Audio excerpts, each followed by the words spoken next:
Hey everybody, it's Steve Presser. I'm your Director of Adult Discipleship here at Mount Zion Church.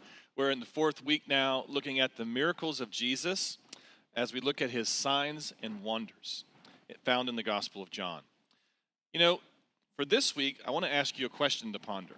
Have you ever taken a small thing or had a small bit of faith that you applied only to see it blossom into something of great significance?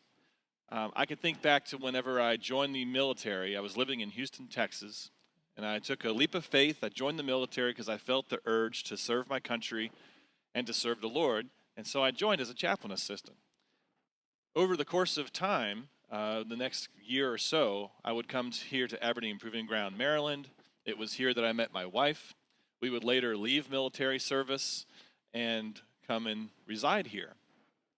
And we now have two beautiful children and a wonderful life, 19 years of marriage. And that was something that I just could not see looking back at that point in time. And maybe you have a similar story where you took a small thing, applied faith to it, and you saw greater results. Today we're looking at one of the most popular of Jesus' miracles, the feeding of the 5,000. And as we do that, the miracle has some striking resemblances, as we've been saying, to some Old Testament passages. So as we get into this Bible study a little bit, I want you first to look at 2 Kings chapter 4, verses 1 through 7. And we're seeing by looking into the Old Testament how Jesus is greater than some of these prophets who preceded him. And maybe by looking at how Jesus went about his ministry and the miracles he performed, we can see just that people would look back to the old and say, wow, something really special is taking place. Well, in 2 Kings 4, 1 to 7, there was a woman who her husband served with Elisha, and he died. And as a result, the creditors came to her and were threatening to take her children as slaves. And so Elisha asked her, what is available in your house? And her response is that she had nothing but a small jar of oil. And so Elisha commands her to take what little bit of oil she has, go and pour it into any and every vessel that she could get her hands on. And when she did that, and the vessels were now full, the oil stopped flowing. So that in itself is a miracle that something so small would continuously be poured out until they were full. She then had enough oil to sell. She went and paid her debts, and she was able to keep her children from becoming slaves. There's another example in 2 Kings chapter 4, verses 42 to 44. A man came to Elijah, and he was bringing him 20 barley loaves and some fresh ears of grain. Elijah requested that the food be given to the men to eat. However, the servant quickly noted that the food would simply not be enough for all these men. And Elisha repeated himself, saying, give the food to the men to eat, for thus saith the Lord, they shall eat, and there will be some left over. So they ate, and there were leftovers. And so if you're a Jew at the time of the feeding of the 5,000, if you're well trained in the scriptures, these two stories might quickly come to mind as you're sitting there watching what unfolds as Jesus breaks bread and distributes fish for the many.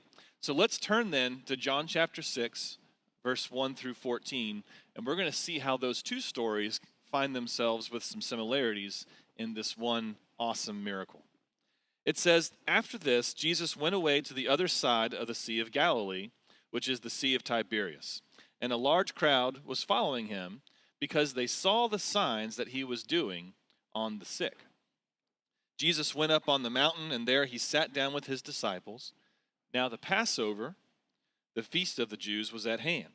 And lifting his eyes then, and seeing the large crowd that was coming toward him, Jesus then says to Philip, where are we to buy bread so that these people may eat?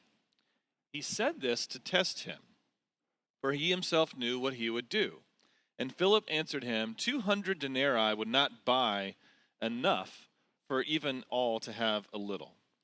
Now one of the disciples, Andrew, Simon Peter's brother, said to him, there is a boy here who has 5 barley loaves and 2 fish, but what are they for so many?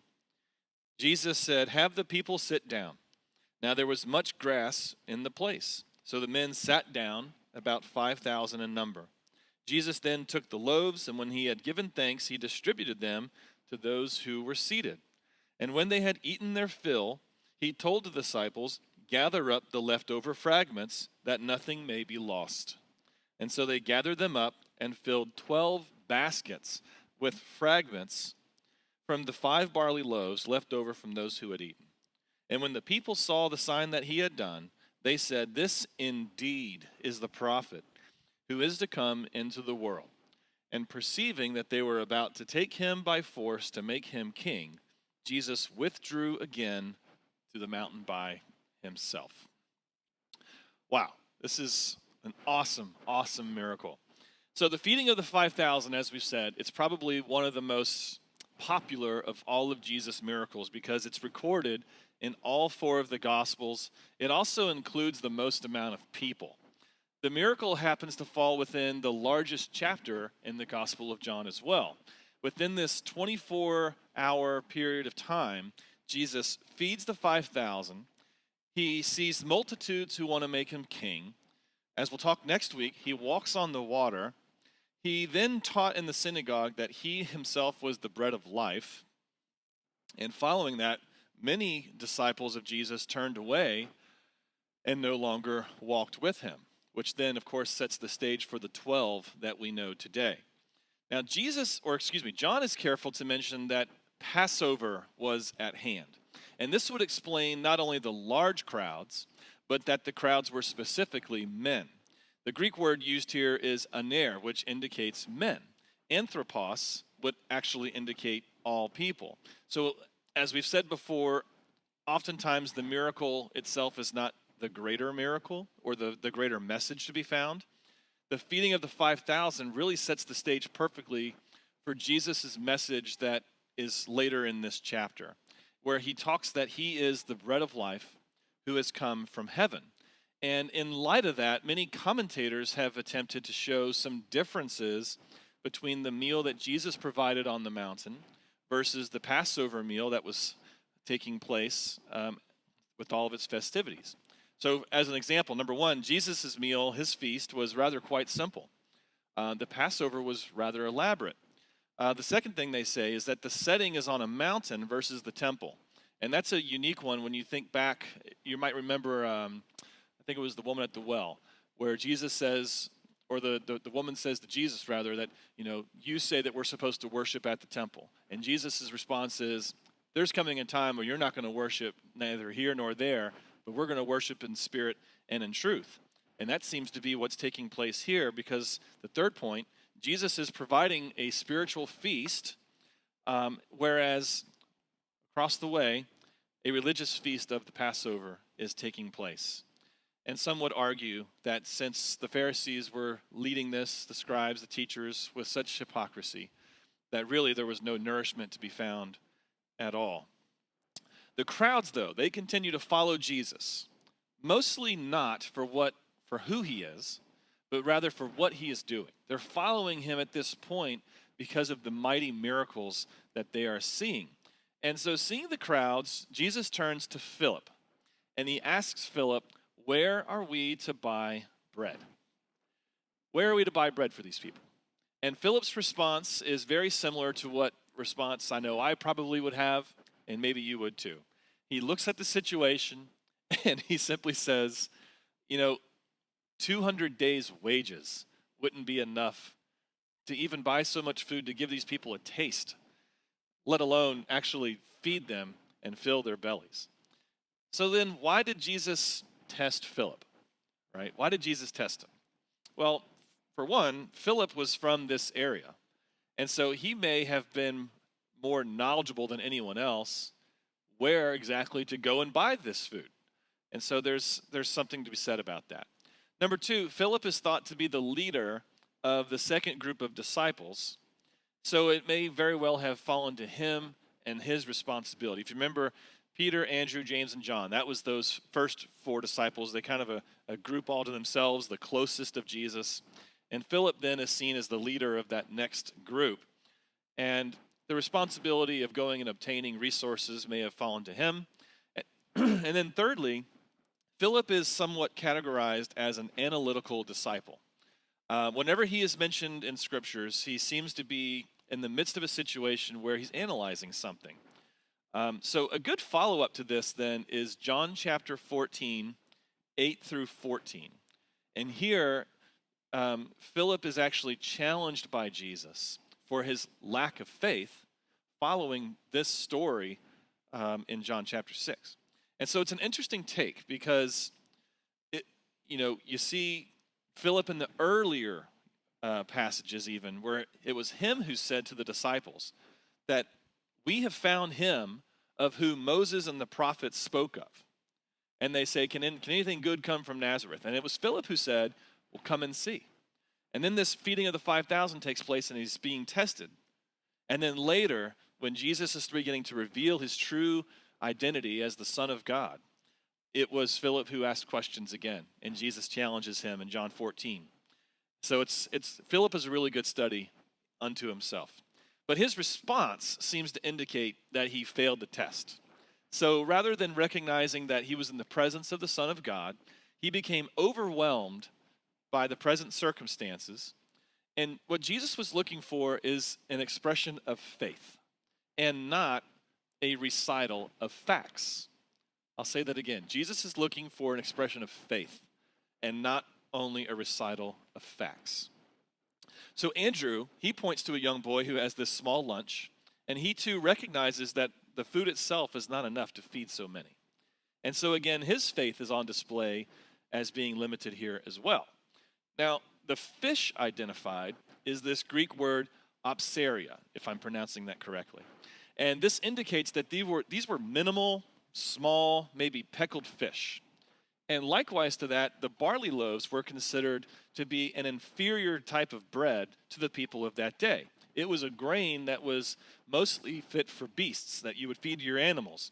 And so the point then is that the gift was not only small, but the gift was also seen as insignificant to the eyes of many, maybe even insulting, right?